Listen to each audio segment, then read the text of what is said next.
In 2015, astronaut Scott Kelly spent a year on the International Space Station, while his identical twin brother, Mark Kelly, stayed on Earth.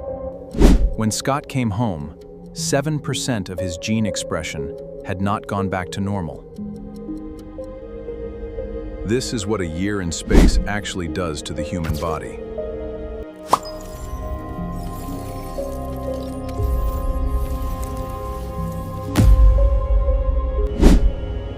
The first thing space takes from you is gravity itself, and your skeleton was never built for its absence.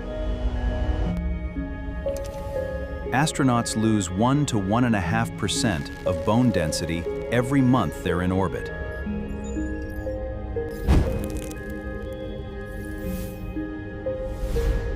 That is roughly 10 times the rate of osteoporosis in an elderly person on Earth. On Earth, bone constantly rebuilds itself in response to the load of standing and walking. In microgravity, that load disappears, so the bone-building cells slow down, while the cells that break bone down keep working. To fight this, astronauts exercise nearly 2 hours a day on equipment like the Advanced Resistive Exercise Device. It simulates the resistance of lifting weights, without gravity to pull them back down. Even with 2 hours of exercise daily, bone loss is only slowed, not stopped.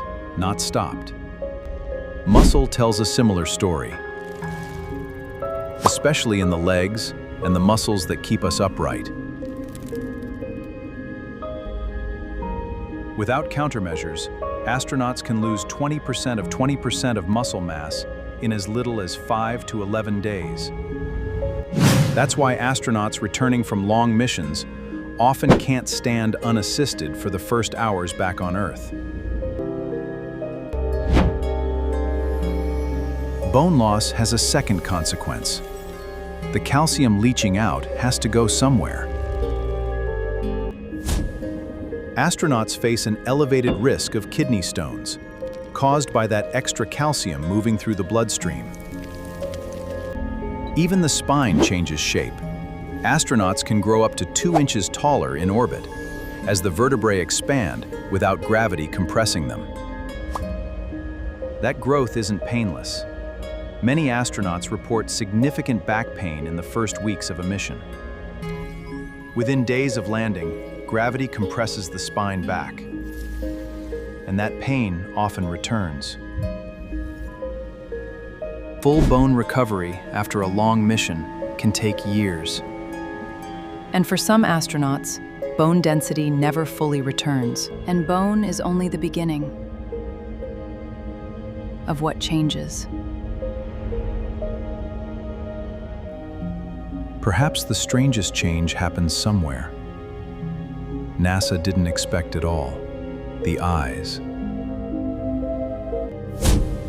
In microgravity, bodily fluids that gravity normally pulls downward instead shift upward toward the skull.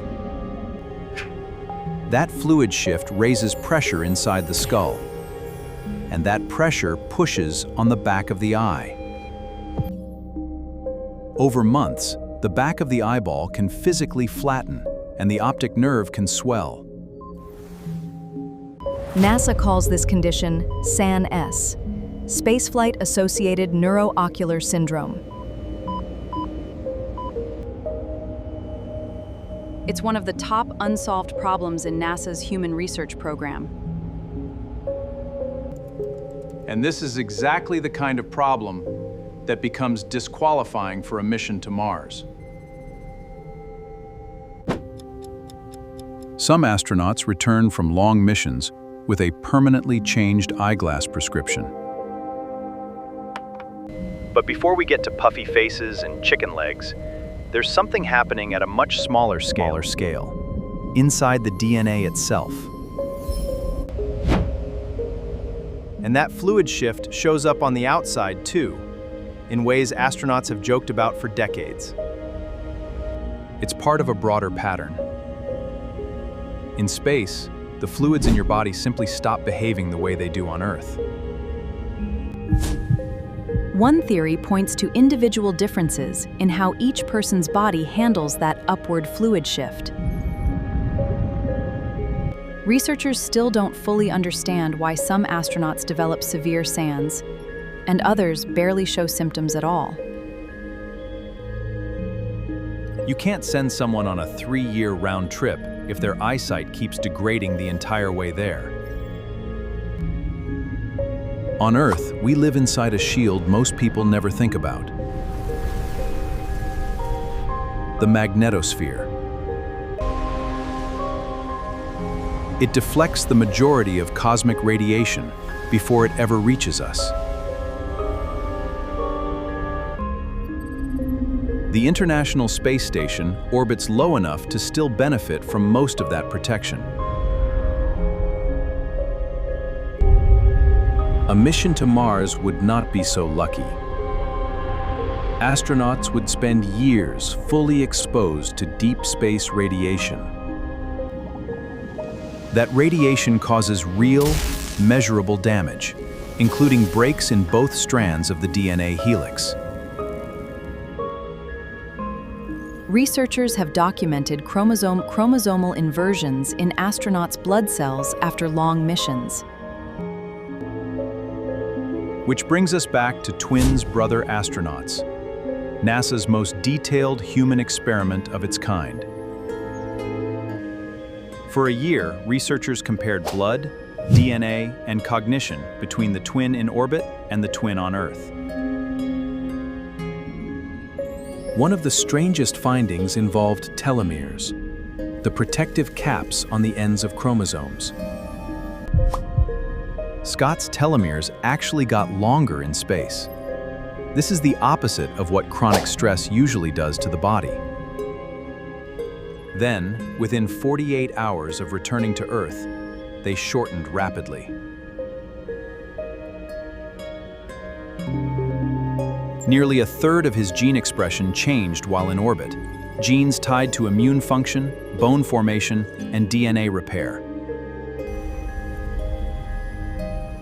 Most of those changes reversed within 6 months back on Earth. But 7% did not go back to normal, even years later. It's the kind of result that raises more questions than it answers.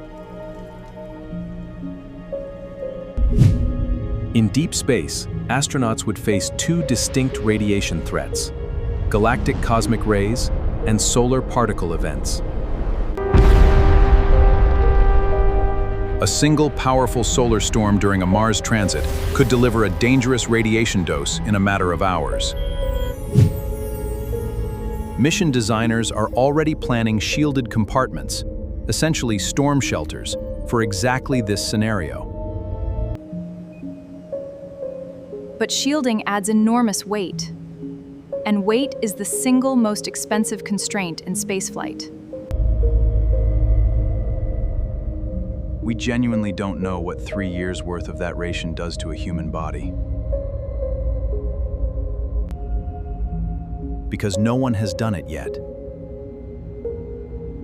But radiation isn't the only invisible threat on board. In microgravity, the immune system itself starts to behave strangely. Dormant viruses that most adults carry silently, like herpes and chickenpox, can reactivate during spaceflight. Immune cell function measurably declines the longer a mission lasts. Meanwhile, the fluid shift we mentioned earlier gives astronauts a very particular look. Roughly 2 liters of fluid shift out of the legs and up toward the head and chest.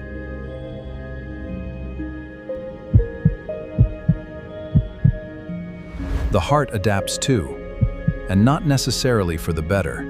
Astronauts call it puffy face, chicken legs, and it's one of the first visible signs of adapting to space. On Earth, the heart constantly works against gravity to pump blood upward to the brain. In orbit, that resistance disappears, and over months, the heart muscle can grow measurably weaker. This is called cardiovascular deconditioning, and it becomes very obvious the moment astronauts land. Many experience orthostatic intolerance, dizziness or fainting simply from standing upright again. Easy now, watch his head. It's why returning astronauts are carried out of their capsules rather than walking out on their own. Carefully on 3. Landing day, it turns out, may be the single most physically dangerous day of the entire mission. After months of adaptation to weightlessness, gravity hits the body all at once. Balance systems in the inner ear, recalibrated for zero gravity, suddenly have to relearn which way is down.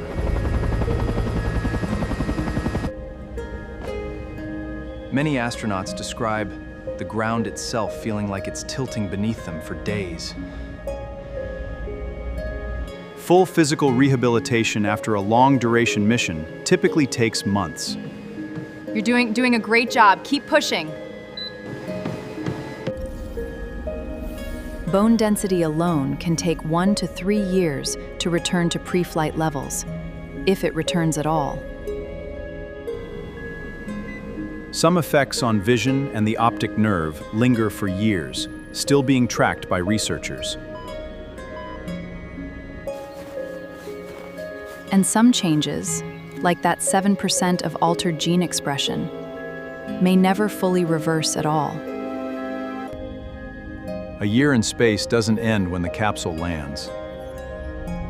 In some ways, it never fully ends. And all of this is what happens on a mission that stays inside Earth's protective shield. A mission to Mars would push every one of these systems further than we've ever tested them. More radiation, more time, more unknowns. For a mission that could last close to 3 years, bones, eyes, DNA, the immune system, the heart, none of it fully understood, all of it critical to solve. This is the quiet, unglamorous work happening behind every headline about a Mars mission,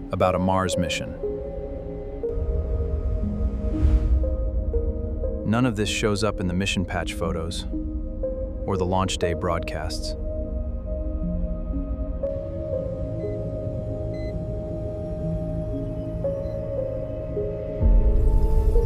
This is just the physical side of the story.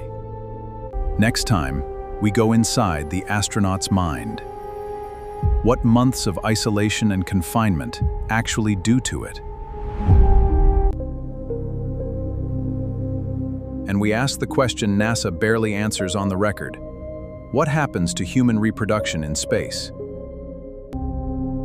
Subscribe for Space Medicine 101, the science no one puts in the press release. So there you have it. A year in space doesn't just change where you are. It changes who you are, right down to your bones, your blood and your brain. Muscles waste away, bones lose density, the heart reshape itself, and your body has to relearn how to exist under gravity's pull all over again. It is a powerful reminder. Everything we are is built for this planet, Earth's gravity, its atmosphere, its rhythm.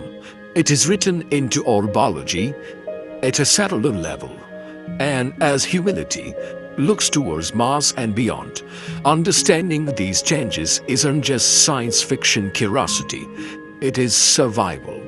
If you found this eye-opening, hit that like button, subscribe for more deep dives into space, science, and future of human exploration. And drop a comment, would you survive a year in space? This has been Future Simulation. Until next time, keep looking up.